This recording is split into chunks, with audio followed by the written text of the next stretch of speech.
Salutations à tous, mes amis.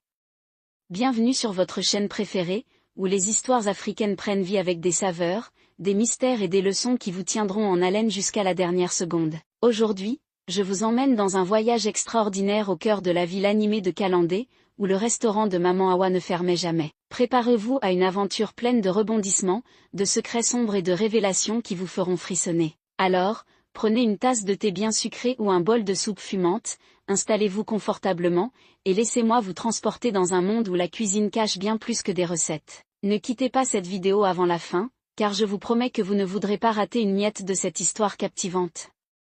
Dans la ville poussiéreuse de Kalandé, où les rues vibraient de vie et les marchés chantaient sous le soleil brûlant, il y avait un lieu qui ne dormait jamais, le restaurant de Maman Awa. Niché entre des boutiques aux toits de tôle et des arbres tordus par le vent, cet endroit était une légende. Jour et nuit, ses portes restaient grandes ouvertes, accueillant quiconque osait s'aventurer sous son auvent coloré. Le feu crépitait sans relâche dans la cuisine, et l'air était saturé d'odeurs envoûtantes, piments qui piquaient les narines, oignons doux qui dansaient dans les marmites, et viande grillée qui murmurait des promesses de délices. Même à 3 heures du matin, quand la ville sombrait dans un silence rare, vous pouviez pousser la porte grinçante et trouver un plat chaud prêt à être servi. Maman Awa, une femme imposante aux cheveux tressés serrés et au sourire éclatant, vous accueillait avec une assiette fumante et une phrase qui résonnait comme une bénédiction: mange et oublie tes soucis. Sa dent en or brillait sous les lampes à pétrole, ajoutant une touche de mystère à son aura chaleureuse. Les gens venaient de partout. Certains marchaient des heures sous un soleil de plomb, leurs sandales usées claquant contre la terre rouge.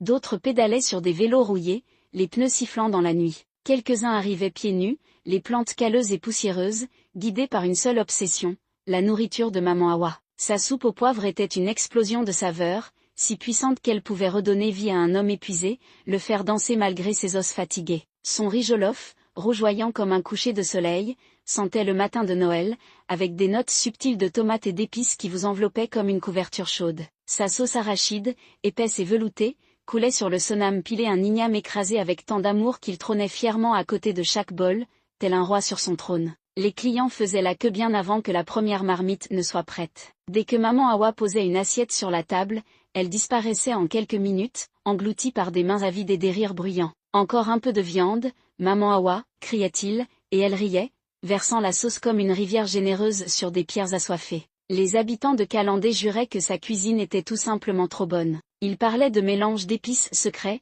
hérités de ses ancêtres, et d'une touche magique que personne d'autre ne pouvait égaler. Mais personne ne creusait plus loin. Pourquoi poser des questions quand chaque bouchée était un paradis? La nourriture était trop douce, trop parfaite pour qu'on ose troubler ce bonheur. Le restaurant vibrait toujours de vie.